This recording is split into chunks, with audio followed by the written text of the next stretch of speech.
तो आज हम लोग पढ़ेंगे आइडियल सॉल्यूशन के बारे में।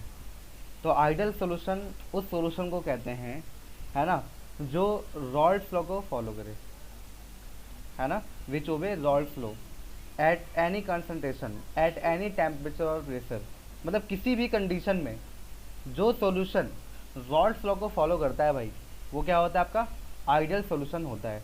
तो a solution which obey Raoult's law, ठीक है ना, Rawls law exactly at all concentration and at all temperature is called ideal solution. तो जो करेगा फॉलो वो आइडियल कहलाएगा, और जो रॉल्स लॉ को फॉलो नहीं करेगा वो क्या कहलाएगा भाई, नॉन आइडियल सॉल्यूशन कहलाएगा। ठीक है, अब तुम्हारे पास मेनली पहचान क्या होगी। ठीक है, पहचान की बात कर लेते हैं कि क्या आप कैसे पहचानोगे कि कौन सा सॉल्यूशन जो है वो आइडियल है और कौन सा नॉन आइडियल सॉल्यूशन है। ठीक, तो यहाँ पे क्या होगा, देखो ये सेकंड पॉइंट जो है ना वो थोड़ा इंपॉर्टेंट है। बोला है फॉर आइडियल सॉल्यूशन ए का इंट्रैक्शन बराबर होगा बी के इंट्रैक्शन से और ए बी के इंट्रैक्शन से। ठीक है, अब ये ए और बी क्या होंगे भाई, कुछ कंपोनेंट्स होंगे। क्या होंगे, कुछ कंपोनेंट्स होंगे। वो कंपोनेंट कौन होंगे, सॉल्यूट होंगे या तो सॉल्वेंट होंगे। एक मिनट, मैंने यहाँ पे डायग्राम मेंशन नहीं किया है, नहीं है, चलो मैंने सिर्फ लिख दिया था, कोई दिक्कत नहीं है। तो मान लो यार तुम्हारे पास कोई कंटेनर है, ठीक है, इस कंटेनर में क्या है भाई, सॉल्यूट है और सॉल्वेंट है। उन दोनों को मिक्स करके मैंने क्या बनाया होगा भाई, अपना सॉल्यूशन तैयार किया होगा।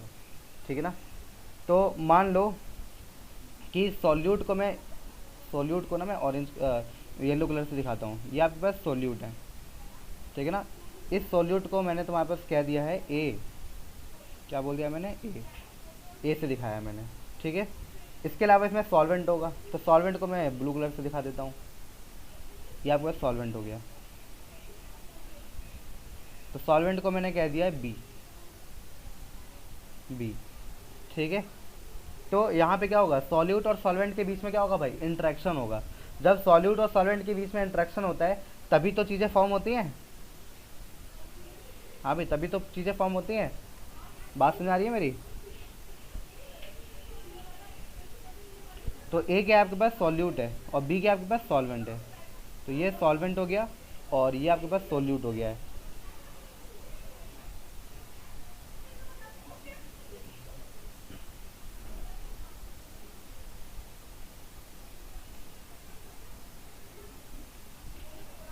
ये आपके पास सॉल्यूट है।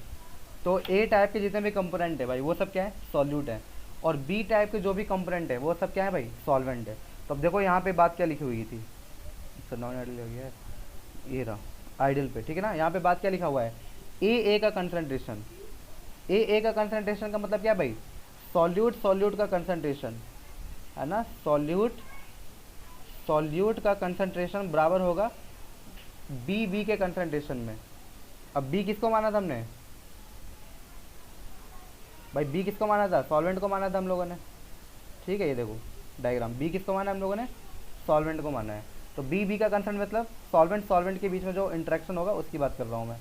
तो सॉल्यूट के बीच में इंटरेक्शन बराबर होगा सॉल्वेंट और सॉल्वेंट के बीच का इंटरेक्शन, और ये इंटरेक्शन बराबर हो जाएगा सॉल्यूट और सॉल्वेंट के बीच के इंटरेक्शन के। मतलब कहने की बात है कि सॉल्यूट के बीच का इंटरेक्शन हो, या सॉल्वेंट के बीच का इंटरेक्शन हो, या सॉल्वेंट के बीच का इंटरेक्शन हो, सारे इंटरेक्शन क्या होंगे भाई, आपस में इक्वल होंगे। बात समझ आ रही है, कोई भी इंटरेक्शन किसी से ऊपर नहीं होगा। बात समझ आ रही है या नहीं आया, जी भी आ गया। जिसको नहीं आया बताओ, मैं दोबारा बता दूंगा अच्छे से अगर नहीं आया तो। कुछ और बता दो। ठीक है, दोबारा सर बता थोड़ा। दीजिए। ठीक है, क्योंकि ये बात अगर नहीं समझ में आया ना अगर, तो तुम न्यूमेरिकल नहीं कर पाओगे, ध्यान रख लेना। मैंने कहा ना, न्यूमेरिकल करने के लिए डेरिवेशन से ज़्यादा ज़रूरी होता है टर्मिनोलॉजी। डेरिवेशन में क्या होता है, हम लोग फॉर्मूला रट लेते हैं, लेकिन फॉर्मूले में जो एब्रीवेशंस हैं, जो चीज़ें हैं, अगर उनके बारे में तुम्हें मालूम नहीं होगा तो तुम वैल्यू पुट नहीं कर पाओगे। ठीक है, मैं दोबारा बता देता हूँ, देखो मैं कह रहा हूँ कि मेरे पास सॉल्यूट है ए, और मेरे पास सॉल्वेंट है बी, ठीक है ना। और इसी तरीके से मेरे पास एक और इंटरेक्शन आ रहा है ए बी का। ये हो गया आपके पास ए, और ये हो गया इंटरेक्शन बिटवीन बी। ठीक है ना। तो अब मेरी बात सुनो, मैंने क्या बोला तुम लोगों को कि एक कंटेनर ले रहा हूँ मैं, ठीक है। ये देखो, ये कंटेनर हो गया। इस कंटेनर के अंदर ए भी है और बी भी है। तो मैं पहले ए वाले को दिखा देता हूँ। तो ये ए हो गया, और ये ए हो गया, ये ए हो गया, ये ए हो गया, राइट। और इस तरीके से यहाँ भी दिखा देता हूँ ए और ए। अब ये ए क्या है भाई, सॉल्यूट है, ध्यान रखना। और बी क्या होगा, सॉल्वेंट। तो बी को दिखा दो।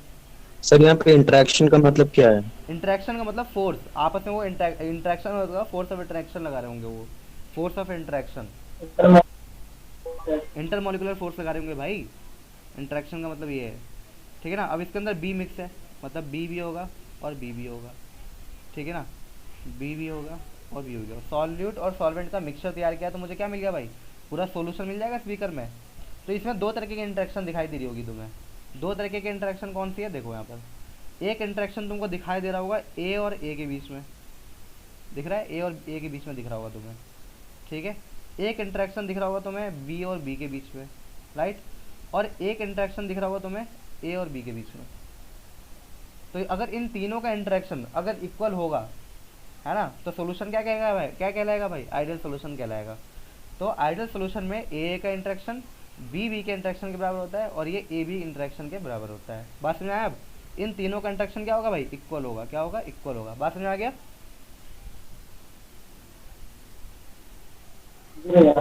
हाँ भैया। ठीक है ना। तो ये बात तुम्हें ध्यान रखनी है। तो इसलिए मैंने तुमको यहाँ पे कंफर्म कर दिया है कि ए क्या है, बी बी क्या है और ए बी क्या है ना। देखो याद रख लो यार, मैं ए सोल्यूट को रिप्रेजेंट कर रहा हूँ, बी सॉल्वेंट के लिए रिप्रेजेंट कर रहा हूँ। ये बात ध्यान रख लो। क्यों ध्यान रखना है, क्योंकि ये जो एब्रीवेशन है ना, अभी आगे तक मैं सेम लेके चलूँगा। मतलब जहाँ ए दिख जाएगा तुम समझ जाना सॉल्यूट सॉल्यूट की बात कर रहा हूँ, जहाँ बी और बी दिख जाएगा समझ जाना मैं सॉल्वेंट सॉल्वेंट की बात कर रहा हूँ, और जहाँ ए बी दिख गया वहाँ समझ जाना कि सॉल्यूट और सॉल्वेंट के बीच के इंटरेक्शन की बात कर रहा हूँ। ठीक है ना, बात समझ में आ गया। तो यहाँ पे तुम एक चीज़ तो मानना पड़ेगा ना, फिक्स करना पड़ेगा। या तो तुम किसी को भी ए बी मान लो, कोई दिक्कत नहीं है, तो किसी को तो फिक्स करना ही पड़ेगा। किसी को तो ए मानना पड़ेगा और किसी को बी मानना पड़ेगा। अच्छा ये डायग्राम, अच्छा क्या ये डायग्राम जाना पहचाना है तुम्हें?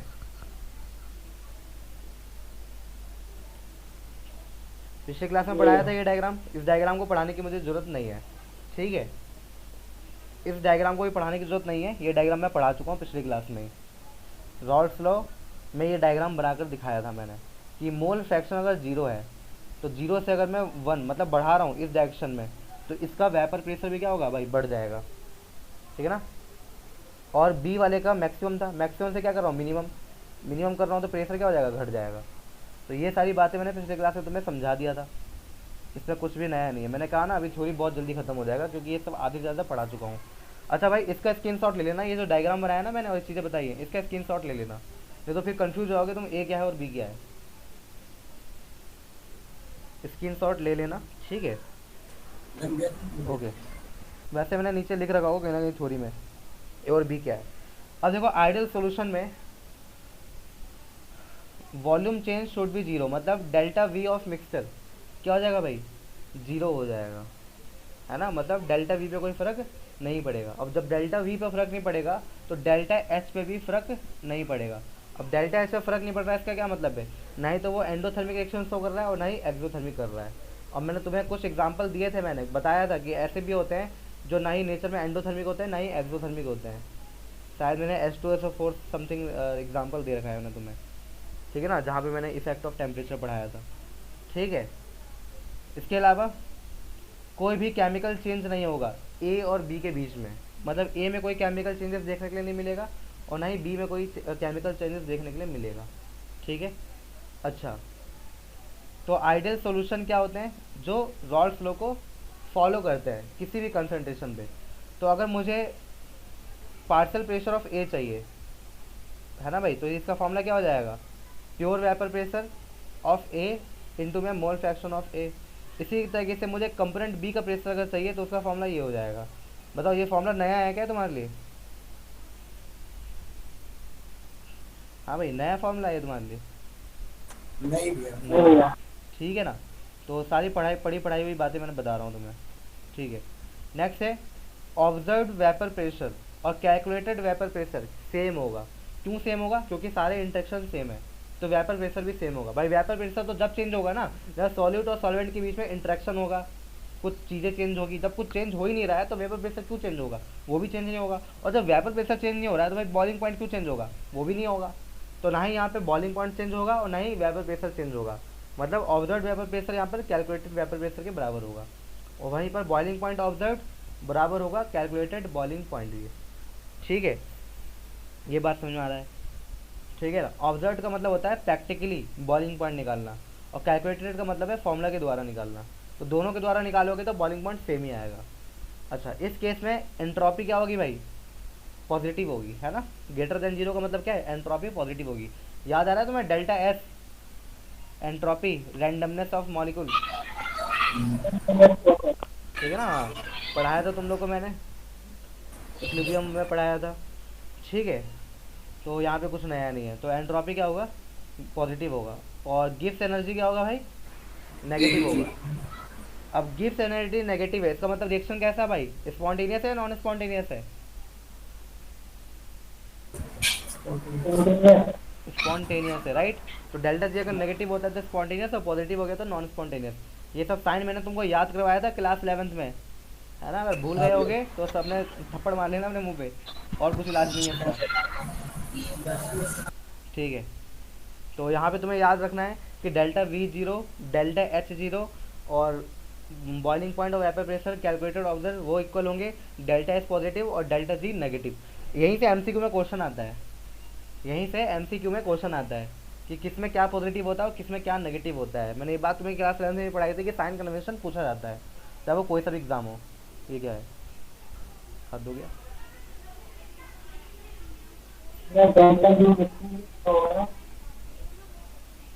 क्या कह रहे हो? डेल्टा जी नेगेटिव,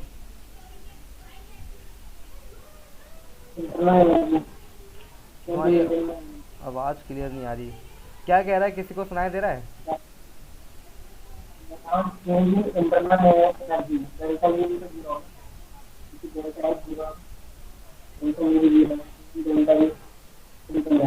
नहीं नहीं नहीं नहीं, फॉर्मूला के हिसाब से मत चलो, यहाँ पे ये प्रैक्टिकली है ना। कहा जाता है कि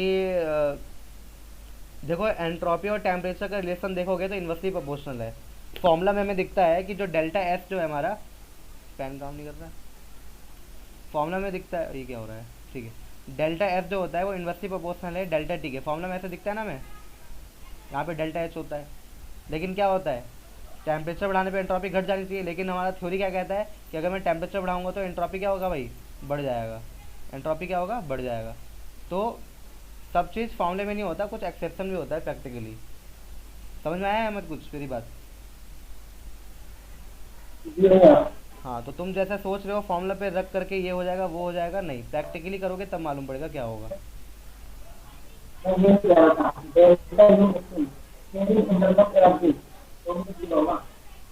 भाई नहीं आ रही तुम्हारी बात समझ मेरे को, क्या कह रहे हो? मुझे व्हाट्सएप पे पूछ लेना पर्सनली, ठीक है ना। आवाज़ बहुत ज़्यादा वो हो रही है, कट रही है। इसके बाद तुम्हें एग्जाम्पल देखना होगा। एग्जाम्पल क्या आपके पास? बेंजीन और टॉलिन का मिक्सचर, ठीक है ना। CCl4 और SiCl4 का मिक्सचर, और ब्रोमोइथेन और क्लोरोइथेन का मिक्सचर, ठीक है। ये C2H5 है ये, ठीक है। और एन हेक्सेन और एन हेप्टेन का मिक्सचर, और फिनाइल क्लोराइड और फिनाइल ब्रोमाइड का मिक्सचर, और n butyl chloride n butyl bromide का मिक्सचर। अब यहाँ से डायरेक्ट क्वेश्चन आता है नीट और जेई में। पता क्या बोलता है? तुम्हें मिक्सचर दे देगा, है ना। जैसे ये पेयर हो गया, मान लो ए हो गया, ये बी हो गया, ये सी हो गया, ये डी, है ना। 3-4 पेयर ले लो, है ना। अब इस पेयर में चेंजेस कर देगा, बोलेगा कि बताइए कौन सा एग्जाम्पल जो है आइडल गैस के लिए सूटेबल है ना। या कौन से सोल्यूशन जो है यहाँ पर वो आइडल गैस को, सॉरी आइडल गैस कह रहा हूँ, आइडल सोल्यूशन है, ये बता दीजिए, ठीक है ना। मतलब कौन सा मिक्सचर आइडल सोल्यूशन है बता दीजिए, है ना। तो यहाँ पे तुम्हें याद रखना पड़ेगा कि आइडल सोल्यूशन के लिए ये मिक्स कुछ सोल्यूशन है जो आइडल सोल्यूशन कहलाते हैं, और रॉल्स लॉ को at any condition, eight any temperature, at all concentration follow करते हैं, ठीक है ना। तो ये जो बॉक्स बना रखा है एग्जाम्पल के बहुत हैं, एनसीईआरटी में तो एग्जाम्पल नहीं होंगे, मैंने मोर देन इनफ डाल रखा है यहाँ पे, कोई दिक्कत नहीं है। ठीक है, बात समझ आ रही है नहीं आ रही है? चलो इसके बाद है नॉन आइडियल सोल्यूशन। ठीक है ना। अब देखो यहाँ पे क्या कह रहा है कि सॉल्यूट सॉल्यूट का इंटरेक्शन और सॉल्वेंट सॉल्वेंट का इंटरेक्शन बराबर नहीं होगा सॉल्यूट सॉल्वेंट के इंटरेक्शन के। ये बात समझ में आ गई सबको? फर्स्ट लाइन क्लियर है? अगर फर्स्ट लाइन नहीं लिखोगे नंबर नहीं मिलेंगे, ध्यान रखना, यही ज़्यादा इंपॉर्टेंट है। ठीक है, तो जब इंटरेक्शन इक्वल नहीं है तो वो रॉड फ्लो को ओबे भी नहीं करेंगे भाई। ठीक है, जब इंटरेक्शन इक्वल नहीं है तो वो रॉड फ्लो को ओबे भी नहीं करेंगे, तो नॉट ओबे रॉड फ्लो। और जब रॉड फ्लो को ओबे नहीं करेंगे तो रॉड फ्लो का फॉर्मूला भी ओबे नहीं करेंगे। देखो नॉट इक्वल टू लगा रखा है मैंने, नॉट इक्वल टू लगा रखा है, तो ये रॉड फ्लो के फॉर्मूले को भी फॉलो नहीं करेंगे, इतनी बात समझना है। ठीक है ना। अच्छा, यहाँ पे डेल्टा एच 0 के बराबर नहीं होगा, डेल्टा वी 0 के बराबर नहीं होगा। अब 0 के बराबर नहीं है इसका मतलब या तो वो पॉजिटिव होगा या तो वो नेगेटिव होगा। ठीक है ना, डेल्टा एच 0 के बराबर नहीं है तो पॉजिटिव होगा या तो फिर नेगेटिव होगा। तो अब यहाँ से दो पार्ट और आ जाते हैं, किसमें पॉजिटिव होगा और किसमें नेगेटिव होगा। तो यहाँ से दो टॉपिक डिवाइड हो जाती है नॉन आइडियल सोल्यूशन के लिए। तो non ideal solution so either positive और नेगेटिव डेविएशन, तो कोई पॉजिटिव डेविएशन देगा कोई नेगेटिव डेविएशन देगा। तो पहले हम लोग पढ़ेंगे पॉजिटिव डेविएशन वाले, मतलब कौन से ऐसे सोल्यूशन है नॉन आइडियल सोल्यूशन जो रॉल्स लॉ से पॉजिटिव डेविएशन शो करते हैं। तो पॉजिटिव डेविएशन वही शो करेंगे जिनके सोल्यूशन का वेपर प्रेशर है ना इससे ग्रेटर हो। ये रॉल्स लॉ का फॉर्मूला है, राइट। रॉल्स लॉ में क्या होता था, ये होता था formula, P S is equal to में पी ए का ये प्लस में पी बी नॉट का बी, ये होता था। अब यहाँ तो इक्वल नहीं है, इक्वल नहीं होता है तो बड़ा होगा तो छोटा होगा, है ना। तो पॉजिटिव डेविएशन में बड़ा होता है, क्या होता है भाई, बड़ा होता है, ये बात ध्यान रखना है। तो पॉजिटिव डेविएशन में क्या होगा, ग्रेटर होगा। ठीक है ना। अब अगर ग्रेटर है तो हम लोगों ने, याद है तुम्हें, ग्राफ बनाया था इस तरीके से, हम लोगों ने ग्राफ बनाया था इस तरीके से, है ना। तो ये लाइन भी स्ट्रेट नहीं जाएगी, अगर पॉजिटिव है तो कुछ ऐसे लाइन जाएगी, अगर पॉजिटिव है तो कुछ लाइन ऐसे जाएगी, अगर पॉजिटिव है तो लाइन ऊपर होकर के जाएगी, पूरा स्ट्रेट नहीं जाएगा, है ना। तो यहाँ पे डायग्राम मैंने दे रखा है। ठीक है, ये डायग्राम देखो, देखो काई वन आपका 0 है, काई वन की वैल्यू इंक्रीज कर रहा हूँ, तो इसका प्रेशर क्या हो रहा है भाई, इंक्रीज हो रहा है कि नहीं हो रहा है, इंक्रीज होगा। लेकिन क्योंकि पॉजिटिव डेविएशन है तो शार्पली इंक्रीज नहीं होगा, कुछ इस तरीके से इंक्रीज होगा। ठीक है ना, मतलब पीक थोड़ा सा उठ जाएगा। ये पीक रिप्रेजेंट करता है पॉजिटिव डेविएशन को, और ये पीक इसलिए उठता है क्योंकि वेपर प्रेशर बढ़ जाता है। तो ये पीक इस बात का सबूत है कि पॉजिटिव डेविएशन में वेपर प्रेशर बढ़ रहा है। अब देखो यहाँ पर पहले कंपोनेंट का वेपर प्रेशर बढ़ रहा है, इसी तरीके से यहाँ पर दूसरे कंपोनेंट का वेपर प्रेशर भी बढ़ रहा है, तो ओवरऑल पूरे सोल्यूशन का वेपर प्रेशर क्या होगा भाई, बढ़ जाएगा। इसीलिए इस फॉर्मूले में मैंने ग्रेटर देन लगा रखा है यहाँ पर। बात समझ में आया तुम्हें? अगर भैया नेगेटिव एक बार और बताना। मैं बता रहा हूँ, देखो पहले ये बात समझ में आना चाहिए कि वेपर प्रेशर सोल्यूशन का क्या होगा भाई, ग्रेटर होगा। ठीक है, ग्रेटर होगा, ये बात समझना है तुम्हें। ठीक है ना, क्योंकि रॉड्स में इक्वल लिखा हुआ था लेकिन यहाँ पे इक्वल नहीं आएगा। पॉजिटिव डेविएशन का मतलब है कि वेपर प्रेशर बढ़ जाएगा, तो पॉजिटिव डेविएशन में वेपर प्रेशर बढ़ रहा है। ठीक है ना। तो यहाँ पे देखो मैंने बताया था तुमको कि मैंने जो ग्राफ पढ़ाया था तुम लोग को कुछ इस तरीके का पढ़ाया था मैंने। यहाँ पे काई 1 0 था और यहाँ पे काई 1 आपका मैक्सिमम हो रहा था, तो इसका ग्राफ कुछ ऐसे जा रहा था। यहाँ पे आपके पास काई 2 क्या था भाई, 1 था, और इसको मैं क्या कर रहा था भाई, मिनिमम कर रहा था, तो इसकी वैल्यू कुछ इस तरीके से जा रही थी। ठीक है ना, बात समझ आ गया। तो ये रिप्रेजेंट करता था पी ए नॉट को और ये रिप्रेजेंट करता था पी बी नॉट को। याद आया कुछ, रिविजन कर रहे होगे तब तो याद आ रहा होगा तुम्हें। अब देखो मेरी बात सुनो, अब मैं कह रहा हूँ ऐसा तो रॉल्स लॉ को जो फॉलो करते हैं उनके लिए होता है, लेकिन जो रॉल्स लॉ को फॉलो नहीं कर रहे हैं उनके लिए क्या होगा, है ना। तो ये पॉजिटिव डेविएशन पढ़े हैं, तो पॉजिटिव डेविएशन में ये पूरा स्टेट ना जा करके ये कुछ इस तरीके से जाएगा, पॉजिटिव डेविएशन में हल्का सा पीक उठ जाएगा। इसी तरीके से जो नीचे वाला पीक है वो भी क्या होगा भाई, हल्का सा ऊपर उठ जाएगा, है ना। मतलब वेपर प्रेशर क्या हो रहा है भाई, थोड़ा सा इंक्रीज हो जा रहा है, बढ़ जा रहा है ना। तो ये वेपर प्रेशर किसका था भाई, ये वेपर प्रेशर था पी वी का, और ये वाला लाइन किसका था भाई, पी ए का था, राइट। बात समझ में आ गई, ये पी ए का लाइन था ये वाला, ठीक है। अब बीच में एक लाइन और था, बीच में एक लाइन और था तो रिप्रेजेंट करता था यहाँ पर टोटल प्रेशर को। तो टोटल प्रेशर भी तो बढ़ेगा जब सब कुछ बढ़ रहा है तो, ठीक है ना। तो टोटल प्रेशर भी क्या होगा भाई, बढ़ जाएगा तुम्हारे पास। तो ये टोटल प्रेशर भी थोड़ा सा क्या हो जाएगा भाई, ऊपर इसका डायग्राम आएगा। तो डायग्राम तुम ये वाला बना लो चाहे ये वाला बना लो, बात एक ही है, ठीक है, एक ही चीज़ है अगर भैया नेगेटिव होता तो? भाई। अगर नेगेटिव होता तो ये पीक ऊपर ना जाके कहीं नीचे जा रहा होता, मतलब समझो मेरी बात, ऐसे मतलब ऊपर से ना जाके कहीं नीचे से जा रहा होता, है ना। ये कहीं नीचे से जा रहा होता ऐसे, ये कहीं नीचे से जा रहा होता ऐसे, ये कहीं नीचे से जा रहा होता ऐसे। बात समझ में आया कुछ? हाँ भैया। हाँ, तो नीचे से सब जा रहा है तो ओवरऑल प्रेशर क्या हो गया भाई, लेस हो गया। तो ग्रेटर देन का साइन ना लगा के हम लेस देन का साइन लगाते हैं। सर पॉजिटिव डेविएशन का कारण क्या है, मतलब क्यों होता है?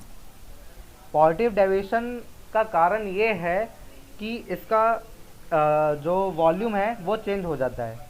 कारण यहाँ पे लिखा हुआ है देखो, वॉल्यूम चेंज, एंट्रोपी भी चेंज हो जाएगा, गिव्स एनर्जी भी चेंज हो जाएगा। क्या हुआ, नहीं लिखा हुआ है?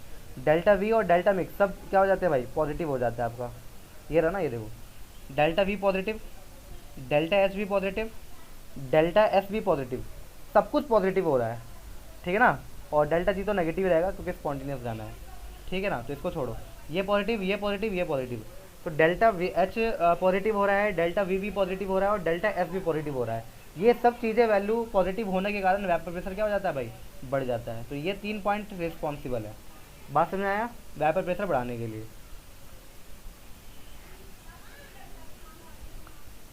ठीक है। आशुतोष तुमने ही पूछा ठीक था है। ना। हाँ। तो अगर तुम कारण जानना चाहते हो तो यहाँ पे सब कुछ पॉजिटिव है, डेल्टा एस भी बढ़ रहा है और डेल्टा वी भी बढ़ रहा है और डेल्टा एस भी बढ़ रहा है, इसलिए वेपर प्रेशर भी क्या होगा भाई, बढ़ जाएगा। तो पीक ऐसे ना जाने के बजाय ऐसे जाएगा, ठीक है ना। पीक ऐसे ना जाने के बजाय ऐसे जाएगा, टोटल प्रेशर का पीक ऐसे ना जाने के बजाय ऐसे जाएगा, ऊपर की साइड होके जाएगा थोड़ा, जो कि मैंने डायग्राम में तुम्हें समझा दिया है।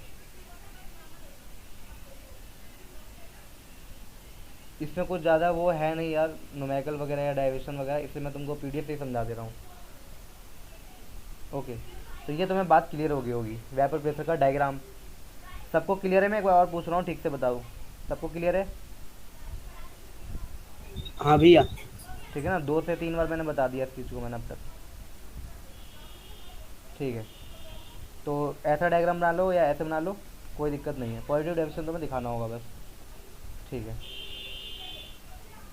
तो यहाँ पे देखो साफ साफ लिखा हुआ है, in this solution A B का इंट्रैक्शन कम होगा ए और बी के इंट्रैक्शन के कंपेयर में, ठीक है ना। तो इंट्रैक्शन कम होगा, तो इन दिस केस, अच्छा ये पॉइंट याद रखना है तुम्हें, ये सब बात।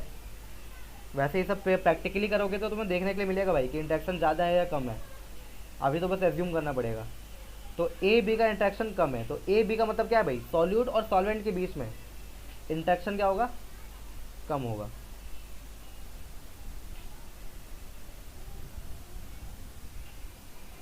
ठीक है। तो इसका मतलब क्या है, intermolecular force of attraction between solute और सॉल्वेंट, इंट्रैक्शन कम है मतलब वो वीक है, उनके बीच में जो फोर्स है अट्रैक्टिव फोर्स वो क्या होगा, वीक होगा। तो ए बी का इंट्रैक्शन कम है, इसका मतलब कि ए और बी के बीच में जो इंटरमोलिकुलर फोर्स है वो क्या होगा भाई, वीक होगा as compare to solute solute और सॉल्वेंट सॉल्वेंट इंट्रैक्शन। तो ये लाइन तुम्हें क्लियर होगी।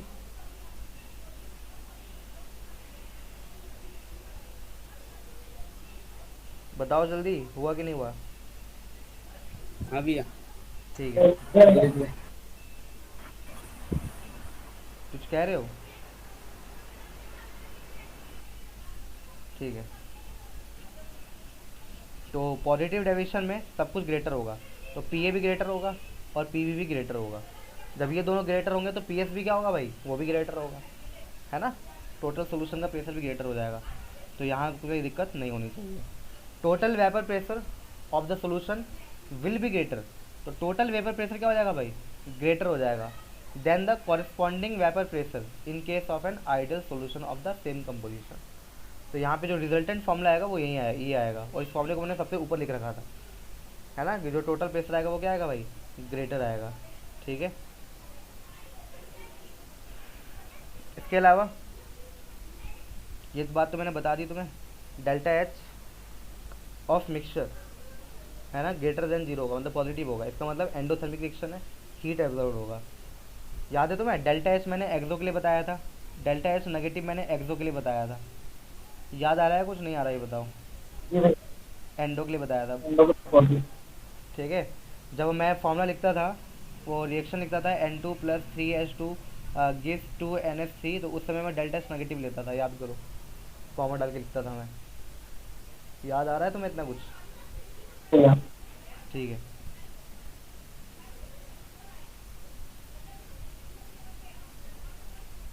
ओके। तो ए एंड बी स्कैप इजली, तो वेपर प्रेशर बढ़ेगा क्योंकि ए और बी आसानी से स्कैप हो जाएंगे। तो जितना ज़्यादा स्कैप होंगे उतना ज़्यादा वेपर प्रेशर। ठीक है, ए और बी आसानी से स्कैप हो जाएंगे। तो ए और बी स्कैप क्यों हो रहे हैं? क्योंकि ए और बी के बीच में इंटरेक्शन क्या है भाई, वीक है। तो ये पॉइंट नोट कर लेना।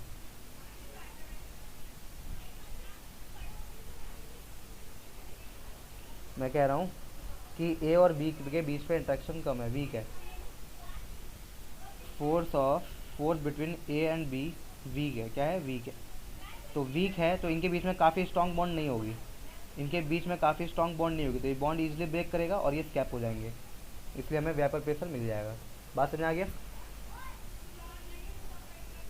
क्लियर? जल्दी बताओ मेरे को। दो तीन बच्चे पढ़ रहे हैं क्या? बस उन्हीं का आवाज आता है ये सर, बाकी तो कुछ बोलते ही नहीं है। हाँ भैया। ठीक है, एग्जाम्पल तुम याद कर लेना। Ethanol, cyclohexane, ethanol plus water, ethanol plus acetone, methanol plus water, है ना। या तुम सिंपली ये कह सकते हो alcohol plus water. Positive deviation के लिए तुम ये बात कह सकते हो, ठीक है ना। या CCl4 प्लस बेंजीन, ठीक है ना। तो ये सॉल्ट है, इसको याद रख लो। क्या क्या भाई, इथेनॉल मिला दिया यहाँ पे, यहाँ मिथेनॉल मिला दिया, तो कहने का मतलब तो यही है ना, अल्कोहल प्लस वाटर। ठीक है, इसके अलावा CCl4 toluene, CCl4 chloroform, CCl4 ethanol, benzene acetone, और carbon disulphide acetone, carbon disulphide acetaldehyde. तो ये देखो कितना लंबा मैंने एग्जाम्पल दे रखा है तुम्हें, देख रहे हो ये कितना लंबा, यहाँ से यहाँ तक का एग्जाम्पल है ये, यहाँ से यहाँ और यहाँ से यहाँ। इतना एग्जाम्पल याद कर लोगे एग्ज़ाम में या MCQ में, तुम्हारा कुछ भी गड़बड़ नहीं होगा। और ये एग्जाम्पल पता है पढ़ने से याद नहीं होंगे, मैं गारंटी बोल रहा हूँ। पता है कन्फ्यूजन क्या होती है? पॉजिटिव डेविएशन और नेगेटिव डेविएशन के एग्जाम्पल में कन्फ्यूजन ये होती है कि बच्चे क्या करते हैं ना, ठीक से याद करके जाते नहीं हैं, उनको बस ये पता होता है कि हाँ हमने कहीं ऐसा पढ़ा है, हाँ हमने कहीं ऐसा पढ़ा है। पूछ देता है पॉजिटिव का और ऑप्शन में पूछ देता है पॉजिटिव का, या मान लो नेगेटिव डेविएशन का पूछ दिया और वहाँ पे तुम्हें ये ऑप्शन दिख जाता है, तुम इसी को टिक मार के चले आते हो कि हाँ ऐसा पढ़ा था हमने। ये गलती वहाँ पे होती है एग्जाम में। बच्चों को बस ये पता होता है कि हाँ हमने ये सोल्यूशन का मिक्सचर पढ़ा है तो यही आंसर होगा, लेकिन वो ये नहीं ध्यान देता कि हमने पॉजिटिव के लिए पढ़ा था या नेगेटिव के लिए पढ़ा था। पॉइंट समझ लो मेरी गलती कहाँ होती है तुम्हारी। तो ये मत करना तुम पॉजिटिव का पूछा तो नेगेटिव का लिख देना और नेगेटिव का पूछा तो पॉजिटिव का लिख देना, ये गलती नहीं करना है। पॉजिटिव का पूछा है तो पॉजिटिव का याद करके जाओ, अगर नेगेटिव का पूछा तो नेगेटिव का याद करके जाओ, बात खत्म। चलो अब नेगेटिव डेविएशन वाले पढ़ने हैं। अब वो सोल्यूशन जो नेगेटिव डेविएशन देते हैं। अब नेगेटिव डेविएशन का मतलब क्या भाई, वेपर प्रेशर कम होगा सोल्यूशन का। तो देखो यहाँ पर वेपर प्रेशर क्या है भाई, लेस देन है, मतलब कम है, ठीक है, टोटल सोल्यूशन के कंपोनेंट के प्रेशर के सम के, राइट। तो more simply you can say PS less than PA plus PB, ठीक है ना, ये कह सकते हो कम होगा। तो कम होगा तो देखो यहाँ पे पीक कहाँ जा रहा है भाई, नीचे से जा रहा है कि नहीं जा रहा है? जाना चाहिए था स्ट्रेट, लेकिन वो नीचे से होकर जा रहा है। यहाँ पे भी जाना चाहिए था स्ट्रेट, लेकिन वो नीचे से होकर के जा रहा है। यहाँ भी जाना चाहिए था स्ट्रेट, लेकिन वो नीचे से होकर के जा रहा है। दिख रहा है तुम्हें? हाँ भैया। तो ये डायग्राम एग्जाम में आते हैं तो तुमको बनाना पड़ेगा भाई, जो बात है साफ है। चलो खत्म होने वाला है टॉपिक, अब ज़्यादा बचा नहीं है। अब देखो वहाँ पे क्या लिखा था, AB का इंटरेक्शन पॉजिटिव डेविएशन में क्या लिखा था, स्ट्रॉन्ग वीकर होता है, लेकिन यहाँ पे क्या लिखा है, स्ट्रॉन्गर होता है। भाई सारी लाइन चेंज कर दो। वहाँ पे डेल्टा एस क्या था भाई, पॉजिटिव था, यहाँ नेगेटिव है। वहाँ पे डेल्टा V क्या था भाई, ग्रेटर देन जीरो, यहाँ क्या है, लेस देन जीरो है। बात समझ आ रही है मेरी?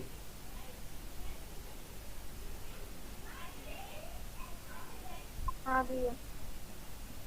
तो पी ए भी क्या होगा भाई, लेस देन। पी बी भी क्या होगा भाई, लेस देन। और टोटल प्रेशर भी क्या होगा भाई, लेस देन होगा। तो ये सब कुछ लेस देन हो जाएगा इस नेगेटिव डेविएशन में। इससे जो ग्राफ का जो पीक है वो कुछ ऐसे ना जा करके इस तरीके से जाएगा, ठीक है। ग्राफ का पीक ऐसे ना जा करके कुछ इस तरीके से जाएगा, ग्राफ का पीक ऐसे ना जा करके कुछ इस तरीके से जाएगा। बात समझ आ गई होगी तो, ठीक है। अच्छा, अब देखो यहाँ पर एक बात और, फोर्स ऑफ इंटरेक्शन ए और बी के बीच में क्या है भाई, स्ट्रांग है। अब ये स्ट्रांग है अगर, तो इनके बीच का जो बॉन्ड है वो जल्दी टूटेगा नहीं, क्योंकि इंटरेक्शन स्ट्रांग है। और जब ये टूटेगा नहीं तो ये आसानी से स्कैप नहीं होगा, और स्कैप नहीं होगा अगर आसानी से, तो एंट्रोपी इसकी क्या होगी भाई, नेगेटिव होगी, है ना। और डेल्टा जी क्या हो जाएगा, पॉजिटिव हो जाएगा, क्योंकि वेपर प्रेशर देगा ही नहीं। बात समझ आ रही है? तो सारा राज कहाँ छुपा हुआ है, सारे चीज़ का जो राज है वो कहाँ छुपा हुआ है, इस जगह पे छुपा हुआ है ना। कि ए बी का इंटरेक्शन स्ट्रांग है या वीक है, इस पे छुपा हुआ है। अगर वीक है तो वेपर प्रेशर ज़्यादा हो, सब कुछ पॉजिटिव एक्सेप्ट डेल्टा जी, ठीक है ना। अगर स्ट्रांग है तो सब कुछ उल्टा, सब कुछ नेगेटिव हो जाएगा, ठीक है। Okay, example, chloroform acetone, chloroform benzene, chloroform, ये क्या लिखा हुआ है, इसका नाम बताओ, इसका नाम बताओ मेरे को जल्दी फटाफट। C2H5 O C2H5 क्या कहते हैं इसको?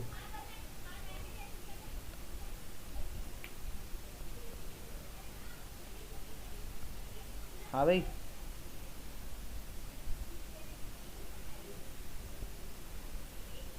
नहीं पता तुम लोगों को? भैया डाई इथाइल इथर।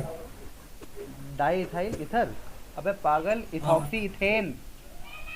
अबे इथर है ये, ROR, ये हो गया इथॉक्सी इथेन। अबे यार भूल गए क्या, IUPAC पढ़ा के आ रहा हूँ तुम्हें अभी। इथॉक्सी इथेन कैसे करोगे यार तुम बताओ, इतना भूलोगे अगर तो कैसे काम चलेगा, ठीक है ना। तो ROR इथर होता है तुम्हारे पास।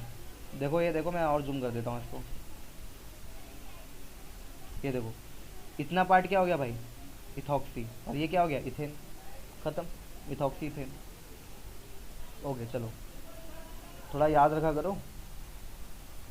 फिर यहाँ पे देखो CaCl3 और HNO3 का मिक्सचर, CaCl3 और एसिटिक एसिड का मिक्सचर, वाटर को एसिल का मिक्सचर, ठीक है ना, वाटर को और नाइट्रिक एसिड का मिक्सचर, है ना, एसिटिक एसिड और मेथनॉल का mixture, acetic acid sorry acetone और एनिलीन का मिक्सचर, ठीक है।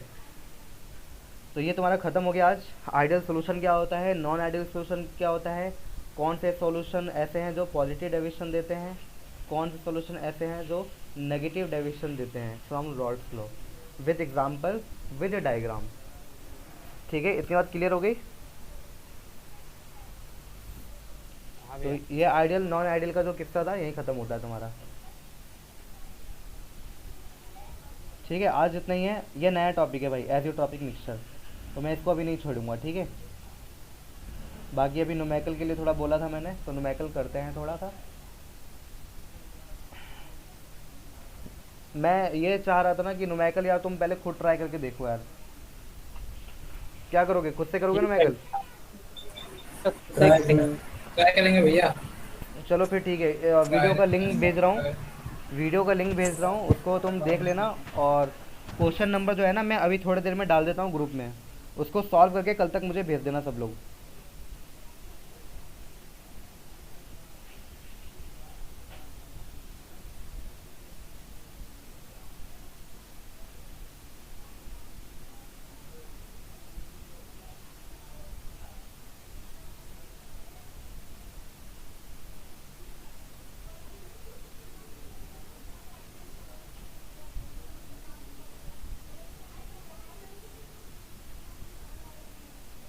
देख रहे हो, प्राइवेट कर रखा है मैंने, कल ही डाल दिया था मैंने।